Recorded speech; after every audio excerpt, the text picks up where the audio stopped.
Some wounds don't bleed, they bill you, quietly, month after month. Just this once turning into your whole life until you realize you're not a son anymore. You're a payment plan, and the gut punch isn't the money.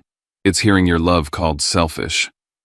This story isn't for us to cheer when someone falls, and it's not for us to judge a family that lost its way. We just need to walk into it with a little stillness. And notice how easily kindness gets mistaken for obligation, how fast guilt becomes a leash.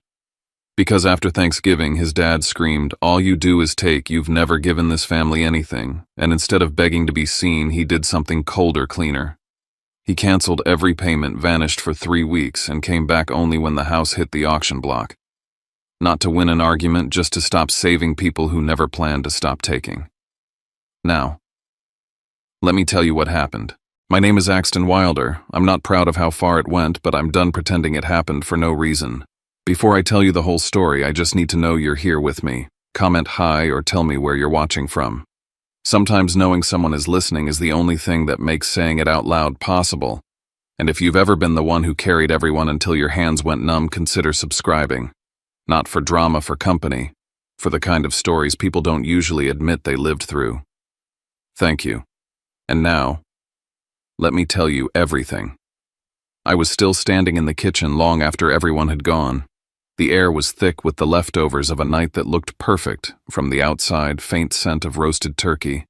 A bit of Pinot Noir dried into the rim of a forgotten wineglass silverware, clinking faintly as the catering staff cleaned up in the background. I hadn't moved in what felt like forever. My hand clutched my phone so tightly my knuckles had gone white. I hadn't cried. I hadn't said a word. I just stood there surrounded by the soft gleam of the countertops I chose, the lights I installed, the layout I designed. This was the home I built. And somehow standing in it tonight, I felt like the guest who overstayed. A few hours earlier, I had told myself one more try, one more year. Maybe this Thanksgiving would be different. I'd booked the same catering team I use for client events, arranged flowers to match the fall palette, placed the candles in exact positions to draw the eye toward the centerpiece. I double-checked the seating, the lighting warmth, the arrival timing. Everything choreographed like a launch. Hope for me always came dressed as precision. The first person through the door was my mother, Janice. She didn't even say hello before she squinted at the drapes and said, "You still haven't changed those." Then came my father, Harlan, still on a call, walking straight past me like I was just another piece of furniture. No nod, no. "How have you been?" Just presence heavy and silent. Blair showed up fashionably late in an overpriced coat with the kind of perfume that fills a hallway before she even steps inside. Her husband Trent trailed behind all easy charm and artificial humility.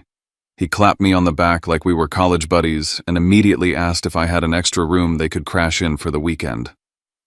While I was answering the door, juggling catering notes and trying to keep the pumpkin ravioli warm, the four of them settled into the living room like they'd walked into a vacation rental they didn't plan to pay for. They sipped the wine I selected, scoffed at the artwork I'd hung, questioned the lighting like I hadn't spent 2 full weekends adjusting its angles. Not one of them offered help. Not one asked if I needed anything. Dinner was served at 6:15. Everyone took their seats like they had better places to be. I was plating hors d'oeuvres while my father gave the toast. To family, he said, lifting his glass. To the ones who are always there when it matters most. His eyes skimmed past me like I wasn't even in the room. Like I was the waiter. My mother complained the turkey was too dry. Blair laughed at the idea of designer spaces for small-town brands. Trent launched into a story about a friend who made 6 figures flipping crypto and capped it off by asking if I'd co-sign a loan. I kept my face neutral. I'm used to this now. If I react, I'm too sensitive. If I don't, I'm distant. The truth, I've been funding this family for years. Rent payments, school funds, surprise emergencies. No one ever called it what it was. To them, it was just what Axton does. I bought a cabin outside Hood River for us to spend time together, never even got to stay a full weekend. They treat it like a free Airbnb. The studio project I'm leading now is the only reason the money hasn't run dry. It's not just my job, it's the dam holding their chaos back. By the time they left, I was back in the kitchen cleaning up after the last cocktail napkin. No thank yous.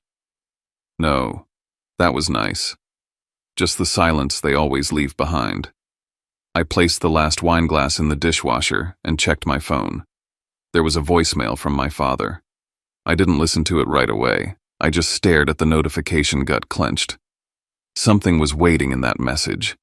Something that was about to unmake whatever part of me still wanted to believe we were a real family. I listened to the voicemail at 1:08 a.m., standing barefoot in the dark. My back against the fridge, the tile floor cold beneath me.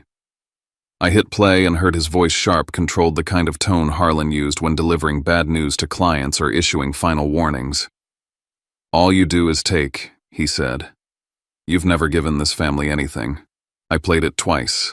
Not because I wanted to hurt more, but because I needed to be sure I wasn't imagining it. Not just the words, but the conviction behind them. He believed it. Or worse, he wanted everyone else to. I wish I could say I was shocked. But it wasn't shock. It was more like clarity. Cold, aching clarity. That this wasn't an accident. That for years they'd been building a story where I was the spoiled one, the taker, the outlier. I remembered the first time I sent money home, spring of 2020. The house in Cary was 2 months behind on payments. My dad called, voice tight, said, "We'll make it up to you." That was the start. Then came Blair's separation, the custody case, the just this once help with her attorney fees. Trent got laid off, then rehired, then laid off again, and suddenly I was covering rent, utilities, a new mattress. What began as help turned into routine. Routine turned into obligation. Obligation turned into silence. I didn't even question it anymore. That night at Thanksgiving, it all snapped into focus. The way my mom criticized the meal like she hadn't eaten for free. The way Blair smiled when she mentioned how hard it is being a single mom while holding out her wine glass.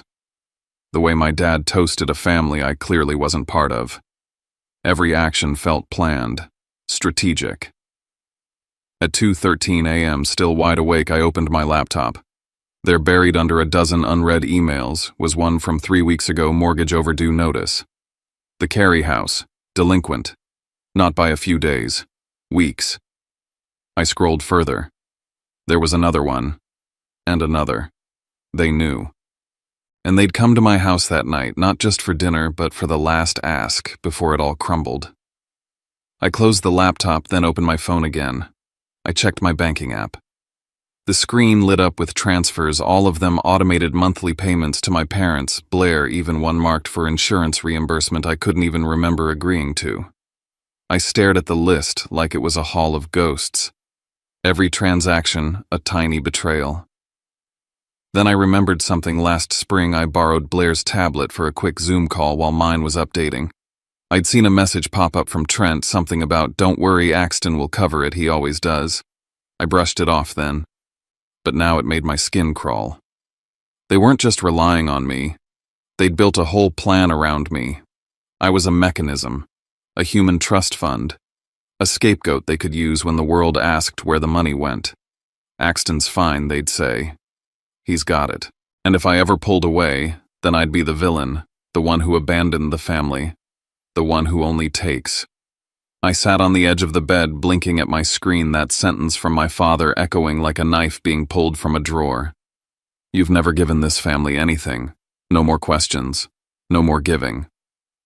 I opened the settings on each transaction, paused, hovered over cancel.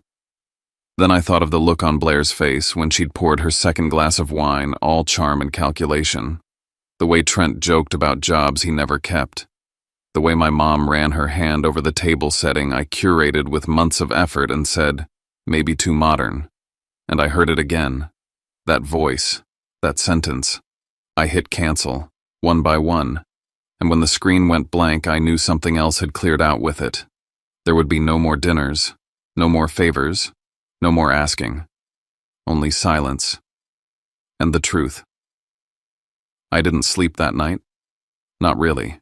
I sat in the kitchen with every light off except the one above the sink, a half-finished glass of water beside me, and a spreadsheet open on my laptop. I wasn't thinking about who hurt me or whether they meant it. I was thinking in numbers. Cold, sharp, undeniable numbers. I pulled every bank statement from the last 3 years. I traced every transaction labeled family. Recurring payments to my parents for mortgage support backdated as far as March 2020. Transfers to Blair, some marked as legal assistance, others as vague as kids' needs. Trent's Venmo requests started innocently like pizza or car repairs, then ballooned into full rent payments, medical bills, even something called interim gig offset, whatever that meant. I added it all up and stared at the total. I'd given away a down payment on another house, maybe two, my 20s, my margins, my sleep. All of it sacrificed to keep everyone else from tipping over. And somehow they'd convinced themselves I was the one who took. At 3:47 a.m., I logged into my online banking. One by one, I opened each scheduled payment and hit cancel. No anger, no outburst, just finality. Like I was signing off on a fiscal year. Dad's payment gone, Mom's gone, Blair's monthly fund gone, Trent's floating allowance gone. The moment I hit the last one, I felt something unfamiliar surface in me. Silence. Not peace, exactly. But a kind of emptiness that didn't feel like pain, just space. My phone vibrated. Then again. Then again.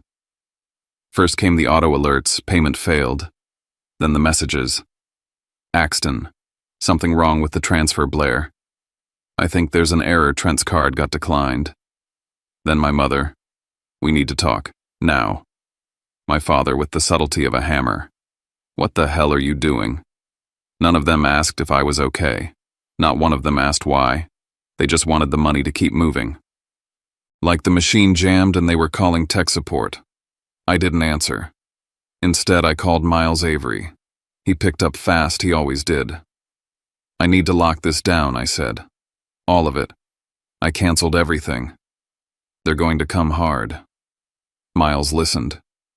Didn't interrupt. Then he said, first document everything. Screenshots. Voicemails. Every transfer you've made, every message they send. Don't engage emotionally. That's how they bait you. I nodded even though he couldn't see me. And second, he continued, I pulled the notice on the Carey house. Auction date is firm. You've got just under 3 weeks before it goes public. If they don't come up with the money, it's going on the block. 3 weeks. Exactly. That explained everything. Their urgency at Thanksgiving. The timing of Blair's sob story. Mom's blood pressure drama, Dad's toast like a last PR move before the crash. They didn't just want dinner. They wanted one final cash injection before their secrets hit the street. And now the clock was ticking. What are you thinking? Miles asked. I'm disappearing, I said. Not forever. Just long enough. To make sure you're not here to stop it. No, I said. To make sure I'm not here to fix it. I spent the rest of the morning packing. A single bag, clothes, a notebook, my backup laptop, a burner phone. Nothing traceable. I booked a cabin in Oregon under a separate account I used for solo retreats. I called the studio and told them I was taking a scheduled creative leave, something I'd already earned but never used. No one questioned it. At 6:14 a.m., I stepped into my car, shut the door, and threw my phone into airplane mode. As the city of Raleigh faded in my rear view, I kept hearing it. That voice, that sentence. All you do is take. Someday I'd play it back to him. Not in revenge. Just to remind him what it sounds like when someone rewrites your life in a single breath. But first I was going to let him live with the silence. The cabin near Hood River was small. 2 rooms, 1 fireplace, 1 long window looking out at a stretch of pine trees and fog so thick it felt like the world ended just beyond the porch. That first night I didn't unpack. I just stood there for a while, breathing air that didn't expect anything from me. I set rules. No notifications. No email. No scrolling through missed messages. My phone stayed off except for 1 check-in with Miles every few days. I broke my day into sections, long walks, sketching ideas without deadlines, cooking meals I actually enjoyed. No noise, no guilt. It took 3 days before my hands stopped twitching every time I heard a buzz that wasn't real. By day 4, I started drawing again. Not office parks or corporate entryways. Spaces I wanted to exist, quiet zones for people who carried invisible weight, reading rooms, creative recovery pods. I sketched a retreat center for burnout survivors. Each room with no clocks, no mirrors, no cell signal, just space and silence, That's when I knew I wasn't just hiding. I was healing. But the storm came anyway. The first message slipped through when I turned on the phone briefly to check a reservation email. Need to know what's going on, Blair's credit card just bounced. Then Trent says landlord threatened to change the locks. Then your mom's BP is spiking again. It was like they were taking shifts. On day 6, my voicemail filled up. My dad's voice cut through. You're burning bridges you don't understand. When this comes back on, you don't expect a hand. Day 8. Blair left a message sobbing. I don't know what to tell the kids. You promised you'd help us stay stable. This is cruel. I nearly caved. Nearly. Until I found it. An email from 2 weeks before Thanksgiving hidden under a spam label. Notice from a foreclosure service regarding the Carey house.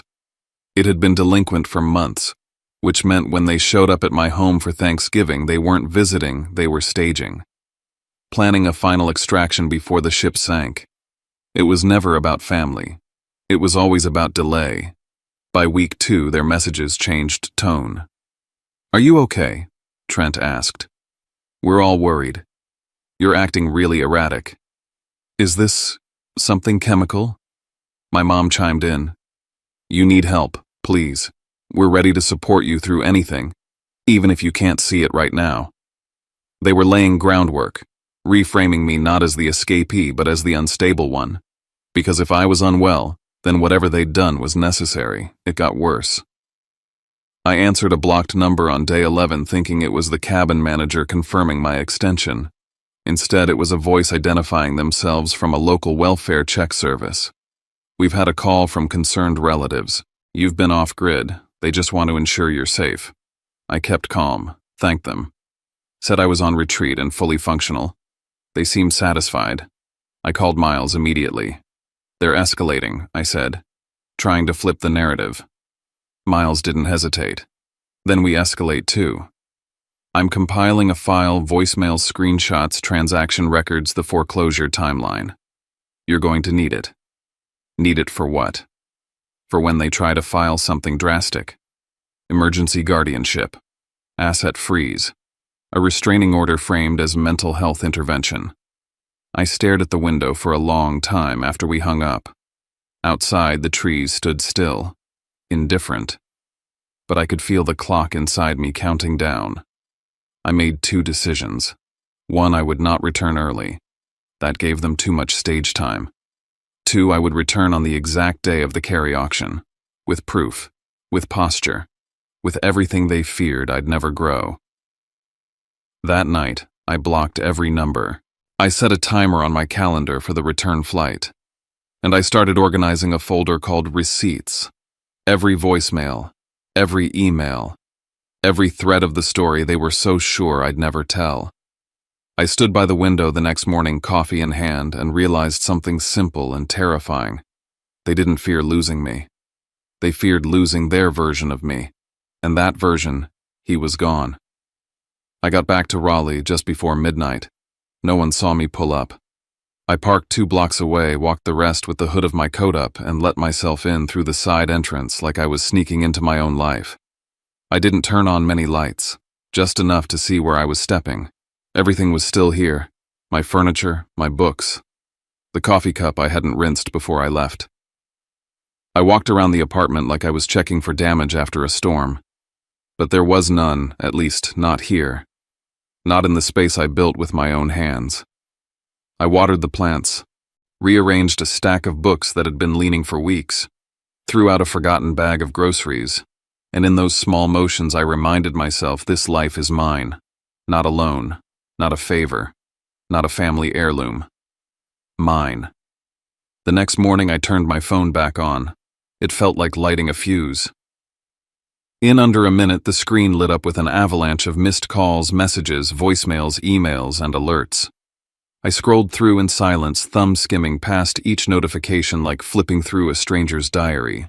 There were no apologies, no concern, just a mob of demands. Where are you? What the hell are you doing? We need to talk. Fix this call now. Don't be selfish. I didn't respond. Instead, I sent one message to the family group chat. Per your words, I've never given this family anything. So now I'm giving you exactly that. I hit send, no follow-up, no explanation, just enough to anchor me in reality, like nailing a stake into the ground before a storm. 10 minutes later, a text came in from my cousin Marcus. Hey, you okay? Heard some stuff. You've been acting weird. People are worried. And there it was. They'd gotten ahead of me. Painted their version of the story to the extended family before I could say a word. Whatever I said now would sound like damage control. They had the early narrative. I had the truth. But truth always takes longer to land. I went to the studio that afternoon. The second I stepped into the building, it hit me my real life had been waiting for me while I was gone. My latest pitch had been greenlit while I was away. A major firm signed off on one of my designs, said it had a clarity they hadn't seen before. My staff looked relaxed, focused. Kendra had handled things beautifully. Nothing had fallen apart. Not even close. It was the first time I saw it so clearly. The more I stopped saving them, the more I started saving myself. Kendra met me by my desk. Your mom's been calling the front desk. A lot. She left voicemails too. And Trent's downstairs. I paused. Did he come in? He's in the lobby, she said. Won't leave. Told reception it's urgent. And loud. I glanced at the clock. Security already called. I didn't want to escalate. You didn't, I said. He did. Downstairs, Trent was pacing in front of the elevators, throwing his hands in the air, talking to no one in particular, but loud enough to be heard from the hallway. She's sick, he barked. She needs her medication, and he won't even pick up the damn phone. I didn't go out there. I let security do their job. They asked him to leave. When he resisted, they reminded him it was private property. He stormed out, still yelling, still performing. He wanted me to explode, to meet him in the chaos, to give him something to twist. I didn't. That afternoon, Blair came by, with her daughter. They didn't come upstairs. She stayed in the lobby. Let the kid run wild through the waiting area, pulling down fabric samples, tapping on display screens, knocking over a chair. I stood at the top of the stairs just out of view, watching. It hurt. Of course it did. I loved that little girl, but I wasn't going to be used. I asked Kendra to inform them that the studio didn't allow unscheduled visits, especially not involving minors. If she wanted to talk, she could do it through my attorney. They left. Eventually. Then came the email. Subject line, you win. She's in the hospital. No greeting, no context. Just 3 lines. She collapsed today. The stress, the betrayal, the shame. Hope you're happy. I didn't open it. I forwarded it to Miles. If it was a real emergency, they had plenty of jewelry left to pawn, assets to liquidate, other friends to call. They didn't need me. What they needed was someone to blame. Miles and I met for coffee the next day. Neutral ground. Public. He laid out a file with color-coded tabs. We need to document everything he said. No more conversations without record, no more walk-ins, no more negotiations. From here on out, it's legal channels only. I nodded. They're spiraling. They're out of cash, he said, and out of time. But they still think they can claw something back if they make you look like the villain. That same afternoon, I got a call from Harper Lane, an old friend, sharp, honest, someone I trusted. They've been planting this for a while, she said. The whole, you're not well, thing. It didn't start this month. It's been quiet, subtle digs at parties, little hints at family dinners. People believed it because you were always the quiet one, the one who kept to yourself. She paused. They're terrified of what happens when you stop paying for their life. I didn't say anything, and that, she added, is why they have to make you look unstable. Because otherwise, you're just a guy who finally said no. By the time we hung up, I knew exactly what I had to do. No more guilt, no more scenes, no more saving face. Let them scream. Let them spin stories.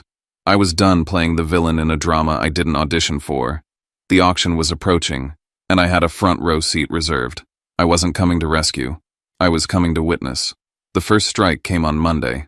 A client texted me early in the morning. Hey, everything good? We got a weird call asking if our project was still moving forward. Said you were... dealing with something. I didn't answer right away. I forwarded the message to Miles. They're targeting your work now, he confirmed. Classic move. Undermine your credibility. Get people to question your stability. If enough clients hesitate, they think you'll cave. I wouldn't. But I felt it.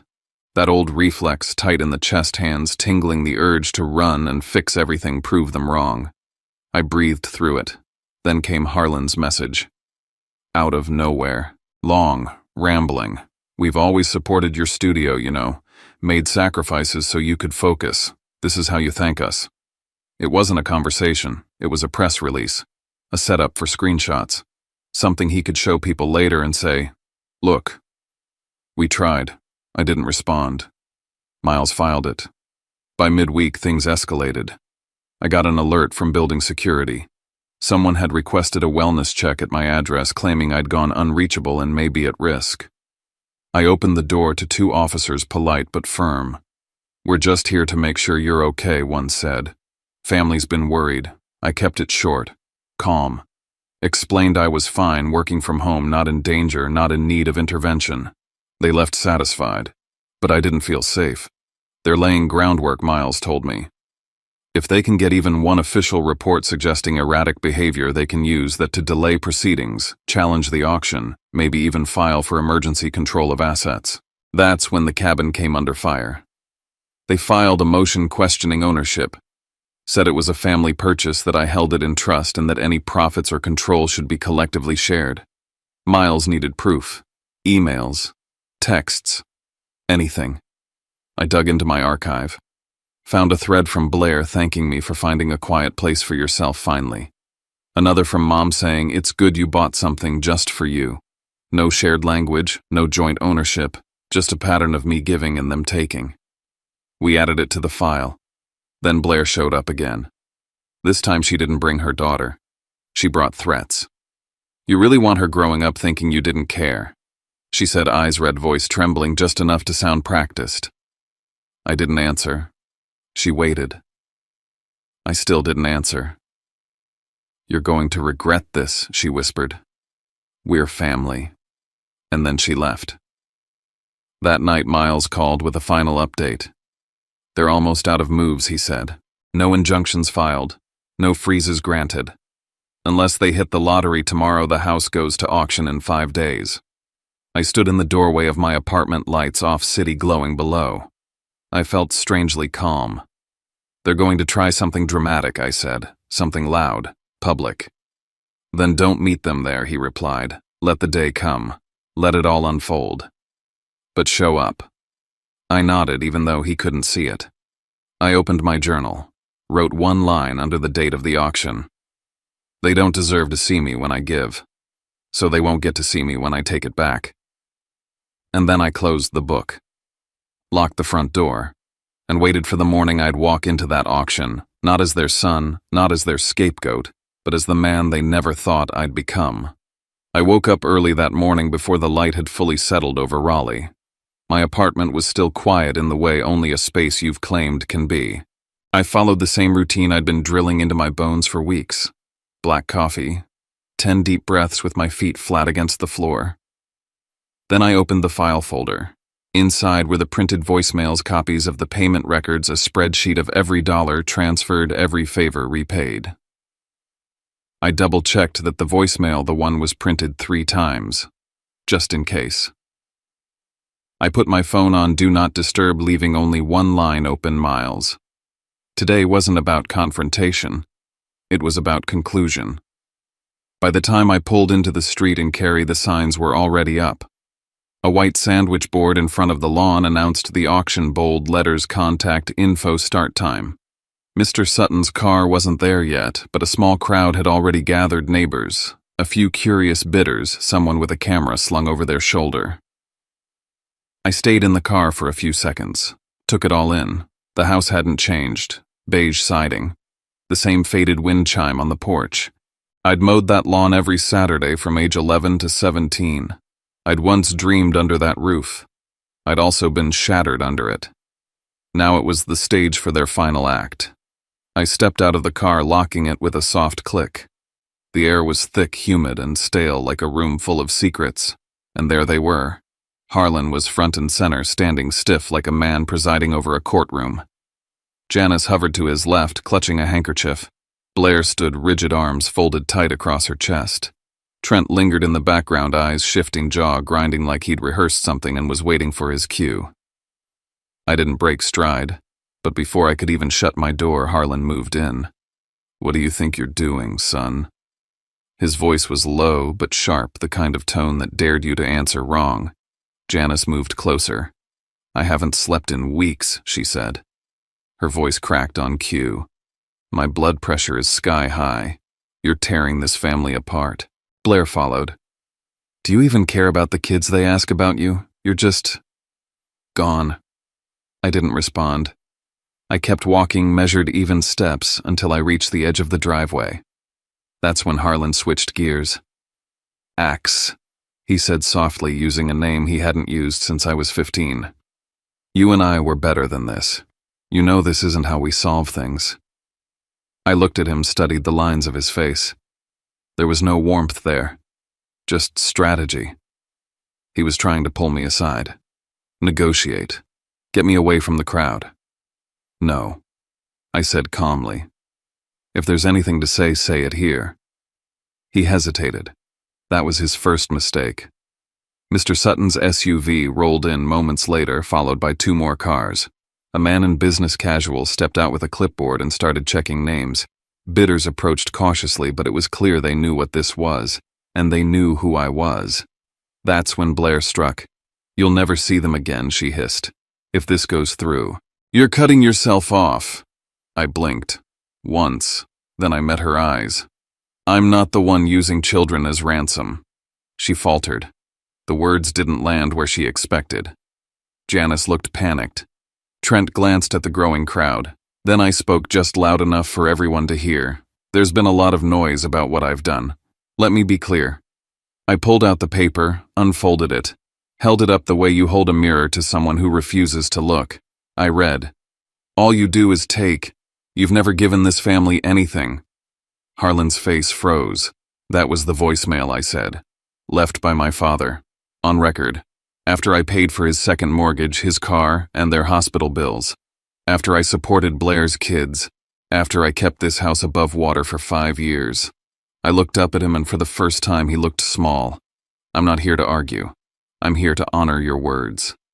Janice collapsed into sobs. Loud, theatrical. She sank to the porch steps like she was being crucified. "I carried you for 9 months," she wailed. "This is how you repay me."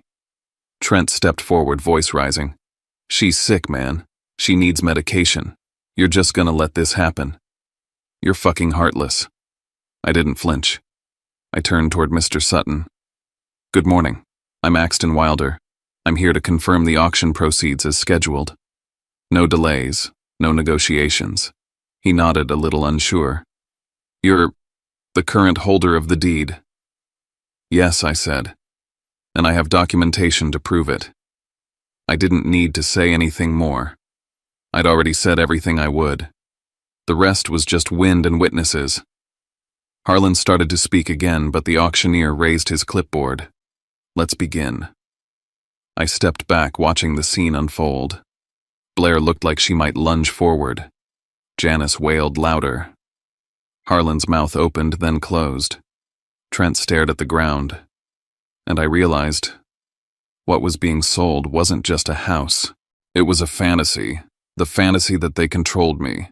The illusion that guilt was currency. The myth that blood owed them everything. And today, it had a price tag. The auction ended quickly, clean, unsentimental. A family from Durham placed the final bid. Mr. Sutton handled the paperwork. I signed where I needed to, handed over the keys, and didn't look back. I didn't celebrate. I met Miles at his office 2 hours later. We reviewed the documentation, voicemails, emails, payment, histories, witness statements, security footage. The file was thick, airtight. They may still contest the cabin, he warned. They might try and leak things. Call it elder abuse. Public sympathy plays. Let them, I said. I'm not reacting anymore. We locked in the next steps, no direct contact. All communication through legal. Phone numbers blocked, new mailing address sealed. For weeks, things were quiet. Not because they had changed, but because I stopped feeding the fire. The rumors about my mental state fizzled out when they couldn't find a spark. Clients kept working with me, partners doubled down. One even pulled me aside and said, "Honestly, I've never seen you this focused. Whatever's going on, keep doing it." That's when I knew reputation isn't what they say about you. It's what stays standing after they stop talking. I put my apartment in Raleigh on the market. Found a place in Taos, New Mexico, small, full of light, nestled between adobe walls and sky so wide it made you breathe different. I didn't take much with me. Just my tools, my files. A photo of me as a kid that I kept in the drawer, not for nostalgia, but to remember who I promised I'd become. Signing the deed in Taos felt like crossing a border. This wasn't just a new house. It was the first place I'd chosen with no strings attached. I set up my workspace near a wide window facing the hills, drew the curtains back and let the sun do its work. For once I was building without fear. Then came the updates. Miles called one morning. "They've moved," he said. "Smaller place, shared lease. Trent's working full-time. Blair's doing freelance from home. No more travel. No more nannies. No more anything extra." I didn't smile. I didn't cry. I just nodded. When the stream stops, people learn to swim or drown. That's not cruelty. It's reality. A week later, Harper called. "I ran into your aunt," she said. "She mentioned how things finally make sense. That maybe you weren't the villain after all. Maybe I said, but I'm not waiting for their version of the truth anymore." Blair sent an email in October. Subject, "I'm sorry." Just 3 sentences. No excuses. No follow-up. I read it. Let it sit. I didn't reply. I archived it. Not out of pettiness, but because her apology belonged to her. Not to me. Not anymore. I returned to the cabin that winter, the Hood River property that had once been their weekend escape and my invisible burden. When I look back on everything that happened, the loudest part wasn't the auction or the messages or even the way my father's words cut. The loudest part was the silence that came after I stopped paying for love and realized how much room there is inside a life when you finally stop shrinking to keep everyone else comfortable. Chungta don't always leave because we hate people. Sometimes we leave because we're trying not to disappear.